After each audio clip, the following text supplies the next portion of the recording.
Official King of the Table 5 footage has been released, including the legendary Dave Chaffe versus Vitaly Laletin match.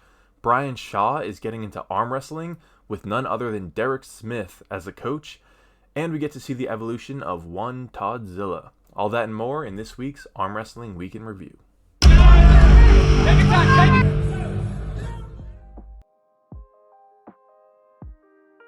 Welcome back for another Arm Wrestling Week in Review, where I go over all of the content that was in the weekly newsletter that I send out every Monday.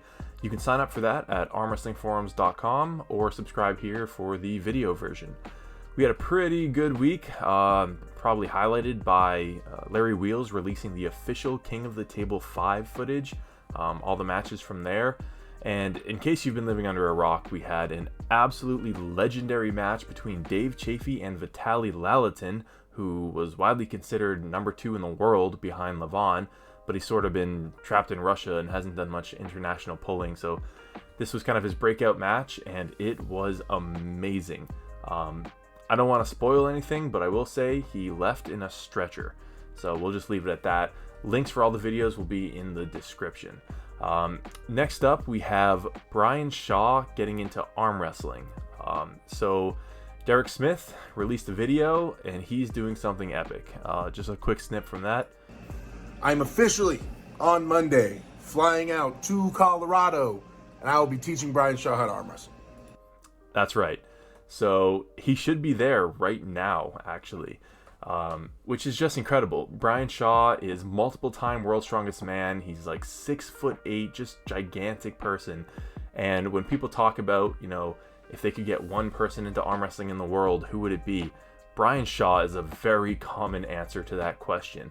I think he has been on an arm wrestling table, just because he's kind of in that world of grip with like Jujimufu, stuff like that. So him and arm wrestling have crossed paths before, but I don't think he's ever really trained for it, especially not under the tutelage of someone like Derek Smith. So this is super exciting. Brian Shaw has a YouTube channel, so we can expect some content there. Derek Smith has a YouTube channel, we can expect some content there. And hopefully this isn't just for content, and we can actually see Brian in a tournament somewhere or in a super match, however he wants to do it. I'm sure he can get whatever match he wants. So that's huge. Very, very exciting stuff. Derek Smith, you're a legend. Really moving the ball forward on the sport. I mean, Derek's been to Dubai with Larry. Now he's going to Brian Shaw. He's done collabs with Devin. So make sure you support Derek. He's the man. And come over to the subreddit. He and I are moderators over there, and it's a cool place to hang out. So next up, we have Ryan Bowen got a new match. And yeah, it's Zurab. Of all people, it's Zurab. If you had a poll on guessing who Ryan's next match would be, maybe it would be Froda Hoagland, maybe a rematch versus Coach Ray, maybe Fresh Khaled, but nope. He's getting a match at East vs. West 5, which is coming up in like a month and a half, even less, November 19th, against Zurab. So, tall order. Here's kind of a video I made breaking down the match, looking at each of their match histories, which you can have a look at. But needless to say, Bowen is a huge underdog. Even he knows that, and he's said this is going to be the toughest match of his life. Meanwhile, Zurab has said this is just an easy payday for him, and that's why he's doing it. So, pretty wild stuff, but I mean, that's par for the course for Bowen, right? He's always trying to hit above his weight. So, that should be a fun one. I think Bowen's also going to be commentating there, so I guess they threw him a match. But yeah, there you have it. The stakings on this it's shutout stakes. Bowen only has to win one, which I think is reasonable. And I think he's actually filling up blocks, so interesting stuff. All right, next up we have, check this out. Can you recognize these two? This is from 2013 with a baby Hermes and a very young Hermes Prudnick. So this was posted to the subreddit, and I just thought it was a cool little flashback. And it just goes to show, when you're meeting people at tournaments, you never know who's going to grow up to be an absolute superstar. So, I mean, this is at Nemiroff, so you kind of have a pre-selected pool there. But, I don't know, I thought it was a cool picture to share. Next up, we have this on the subreddit from Opsway, which is, the title is, Just Watched a Bunch of Hermes matches and Wanted to Draw Him. And I just think this is the coolest stuff. I love when the fans, especially the artistic ones, give back like this and make cool stuff. I mean, I don't know if this has gotten to Hermes yet. I'm sure it has, but in case it hasn't, if anyone has a connection there, make sure you send this his way, because this is really special art, and I hope he does this for all the arm wrestlers, because it's a very unique style, and I really like it. So just wanted to give a shout out to Opsway for this amazing piece of art. Next up, we have Denis Saplenkov's Hands Are Ridiculous. So there's Denis, and this isn't just some dude off the street. This is Khaled, who is famous for having the biggest hand in arm wrestling. And while he probably has them in terms of length, I mean, Denis's hands are just so wide and thick. It's just freaky. You can talk to anyone who's gripped up with him. It's hard to find anyone like him. So check this video out. Again, all links in the description if you want to see Denis hanging out with Grip Alawadi over in Dubai. So here's another King of the Table official footage. Things are going down. We are moments away from the go. We'll learn so much right here. Let's go. Move. Go! Into the hook they go, and it's Khaled looking for the offensive drive, but it's Schoolboy. So that's kind of the teaser intro that Larry does. So check that out, links in the description. This one is Khaled versus Schoolboy, plus Khaled versus Bowen. And if that confuses you and you didn't see the King of the Table 5 event, Khaled pulled Schoolboy in a super match. Then later at the same event, pulled Ryan Bowen in a super match, both right-handed, which to my knowledge has never been done before.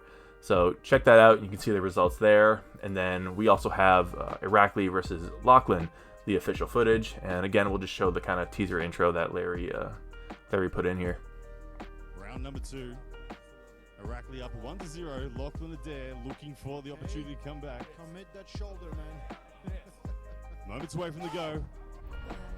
And there you have it. So check those out. Support Larry. And this was fast. I mean, he got these videos up pretty quick. Love to see that.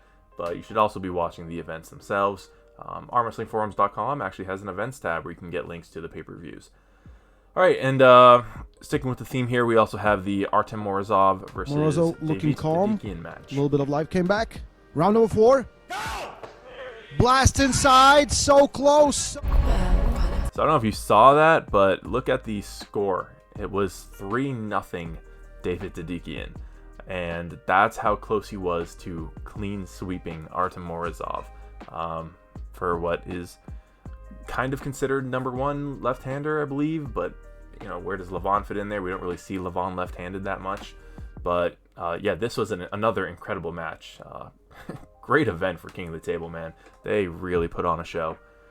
Next, we have the evolution of Toddzilla. So this was posted to the subreddit, and it's Todd throughout the years. I don't know what the context is of this one, but he went full mustache in the middle there in his early 40s, late 30s. And then here he is now. I don't know why he doesn't bring the mustache back. He needs to. Someone tell this man to grow that out. That was his brand for a while, and now it's gone. So just kind of cool to see this throughout the years. I don't know if he arm wrestled in this one. This looks maybe 20s, and we know Todd started, I think, like pretty late, maybe late 30s. Definitely pulling here. I'm pretty sure that's a Nemiroff or Zloty shirt, that kind of signature yellow. But and there he is. This would be still a few years ago from his WAL days. Rest in peace, WAL. No news on that. They've hinted at coming back. Michael Todd said he's heard whispers about WAL coming in some new form, and they still post like happy birthday messages on their Instagram, which is just such a tease.